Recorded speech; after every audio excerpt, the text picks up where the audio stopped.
Fala galera, aqui é o arquiteto Anderson Costa e hoje a gente trouxe um vídeo um tanto interessante que é como terceirizar a sua perfil proponente caixa. Esse é um tema muito importante para você aí que não tem tempo de fazer aí sua perfil, de fazer seus orçamentos e muito menos elaborar seus projetos arquitetônicos complementares. E hoje eu queria te alertar de alguns cuidados que você deve ter na hora de fazer na hora de contratar esse tipo de serviço.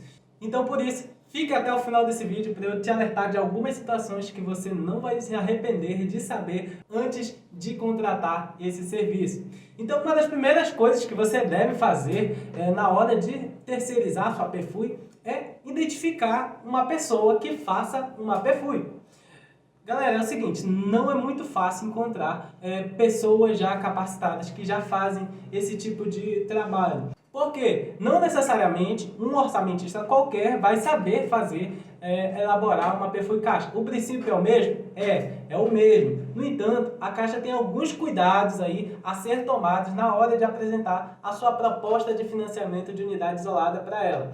Tá? E uma das primeiras coisas é você identificar esse cara. Como você faz isso? Primeiramente, você vai entrar em contato com alguém, tá? Outros arquitetos, engenheiros aí da sua região que já trabalham com esse tipo de financiamento de construções financiadas e você vai procurar informações. Quem é que faz aí a perfil de vocês? Quem é que faz os orçamentos das obras de vocês? Alguns vão dizer provavelmente, ah não, sou eu mesmo, e outros vão dizer, ah não, eu terceirizo com fulano. Então, esse fulano, geralmente, quando ele ele já faz aquilo ali constantemente para aquela pessoa, ele geralmente já tem uma certa experiência para estar elaborando e aprovando a sua perfil proponente caixa, assim como os demais projetos da Caixa, tá bom? Então, essa é a primeira dica aí para vocês. Já procurem alguém aí na sua região que já esteja apto, que já trabalham com esse tipo de financiamento caixa. Ah não, eu quero contratar um cara inexperiente, então você vai provavelmente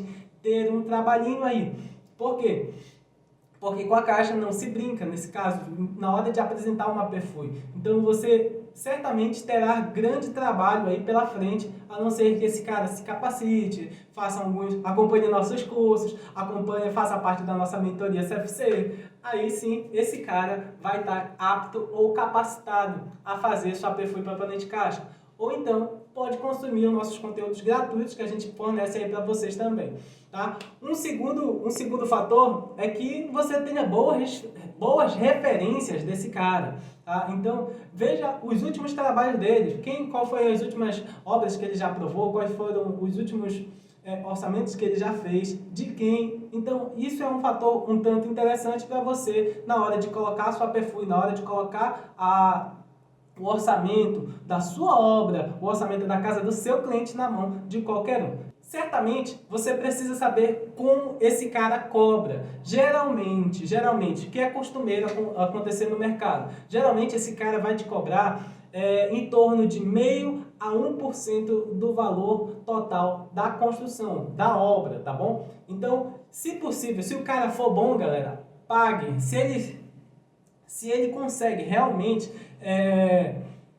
fazer e aprovar a sua perfil proponente caixa no modelo que a Caixa pede, sem ele te dar tantos problemas ali com envia perfil, depois volta, envia perfil, depois volta. Eu já passei muito por isso, tá? Então isso aí não é problema nenhum voltar. No entanto, esse cara precisa saber resolver os problemas que voltam. Então, geralmente são problemas de projeto, geralmente são problemas da própria perfil, do preenchimento, enfim, mas esse é um fator muito importante para que você não cometa esse erro, tá? Na hora de contratar esse cara, tá? Se esse cara for bom, paga o valor que ele está te cobrando. Agora, se esse cara é um cara iniciante, provavelmente ele vai estar te cobrando aí de 0,5% sobre o valor da obra, tá certo? Um próximo fator é os cuidados que você deve ter na hora de fazer isso, tá? Como assim? Mesmo que os seus projetos já estejam todos redondos, já estejam todos concluídos, mas se o seu projeto não está totalmente finalizado, por exemplo, geralmente eu sei, tá? Eu já trabalho bastante tempo com isso, no entanto, quais são os casos que acontecem? Ah não, para adiantando, vai fazendo isso, isso e isso. E o cara vai lá, começa a perfil, começa a tirar os quantitativos de material, enfim, e aí lá o teu cliente faz uma alteração na obra, faz uma alteração no projeto, e você, porventura, esquece que aquela alteração foi feita, e o cara adiantou lá a tua APFUI com um monte de informações daquele projeto que tu repassou para ele, só que teve algumas alteraçõezinhas, e você não repassou para o cara que está fazendo tua APFUI. Ou, porventura, esse cara errou no preenchimento, errou no quantitativo, na retirada dos quantitativos. Isso é um problema grande. Por quê? Não faça isso, galera. Você, geralmente, quando inicia um projeto, inicia uma APFUI, já dê os projetos redondos pro cara. Se esse cara não tiver tanta experiência com APFUI, esse cuidado deve ser um tanto redobrado. Só autorize a elaboração da APFUI assim que tudo já estiver redondo. Todos os projetos arquitetônico e complementares, elétrico, estrutural, hidráulico, esgoto, águas pluviais, e demais outros complementares, se tiver, por exemplo, projeto de impermeabilização, enfim, vai aí de cada caso, certo? E um fator muito importante é que você precisa estar moldado aí, pelo menos você não vai acreditar em tudo que esse seu orçamentista ou esse cara que elaborou a APFUI para você está te dizendo ali na APFUI. Um fator interessante, importantíssimo, é você revisar, você mesmo, arquiteto, engenheiro, revisar o que esse cara colocou aí na APFUI para você, tá certo? Por que revisar? Revisar é uma questão interessante, porque quando geralmente esse cara fez ali um monte de coisa que talvez não esteja batendo com o que foi especificado no projeto. Isso acontece, galera. Os erros acontecem, é muito comum de acontecer isso numa APFUI, no preenchimento de uma APFUI. Seja por falta de projetos mal elaborados ou por retiradas de quantitativos mal feitos. Então, acontecer erros na APFUI, na elaboração, no preenchimento, às vezes é comum, mas nem sempre pode você toda vez voltando com o projeto junto à caixa. Volta porque o cara esqueceu de colocar o nome correto, esqueceu de colocar o número da RRT. Todos esses erros, eu vou te confessar, já cometi hoje. É comum de acontecer? Não, porque já cometi, então já foi, tá? Já passou. Isso é comum de acontecer, tá? Um erro de preenchimento, um erro de preenchimento errado de material e um erro, tá? Um erro muito importante, que é onde está o maior gargalo, é você errar na cotação de mercado. Às vezes colocar um preço ali de um material, de um serviço, onde está fora ou muito acima do SINAP, tá? Então, lembre-se, a Caixa sempre vai se basear, a maioria das vezes, dos serviços no SINAP.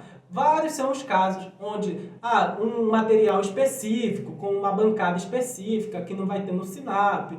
Agora, chapisco, embolso, reboco, alvenaria, pintura, emassamento, todas essas coisas, a parte elétrica também, todas essas coisas vão estar baseadas no SINAP. Se você não tiver essa noção de como são os preços do seu mercado, se tiver muito acima esse seu orçamento, provavelmente esse orçamento vai ser reprovado. Uma outra questão é você também fazer preenchimentos do seu cronograma físico-financeiro mal elaborados, envolver situações de cronograma inexequíveis. O que é uma situação inexequível? Por exemplo, você colocar 100% nos seus serviços preliminares, 50% na sua infraestrutura, e depois da infraestrutura você já colocar 100% da paredes e painéis. Como assim? Então, esse é um caso, tá? Muito comum de acontecer, geralmente, ou por falta de experiência desse cara, da noção que ele vai ter de obra, ou por um erro mesmo técnico que ele cometeu ali, tá bom? Então, esses são alguns cuidados que você deve ter na hora de elaborar sua APFUI proponente caixa. Tá? Então, fica aí a dica para vocês que está com muitos projetos, que também está com pouco tempo de fazer, de pegar, sentar para aprender a fazer a APFUI proponente caixa, mas, no entanto, você precisa ter as noções básicas de como a caixa cobra em seus projetos arquitetônicos, complementares, que é uma coisa também que você precisa ficar ligado, porque todos os projetos, galera, precisam estar alinhados com a sua APFUI. Se o que está nos projetos não está batendo com a APFUI, provavelmente também será um quesito de reprovação, tanto da APFUI quanto dos projetos, beleza? Então, se você gostou desse vídeo, peço que clique aí em gostei, dê seu like, deixe seu comentário aí também de sugestões de temas que você quer aí que a gente traga aqui para o nosso canal.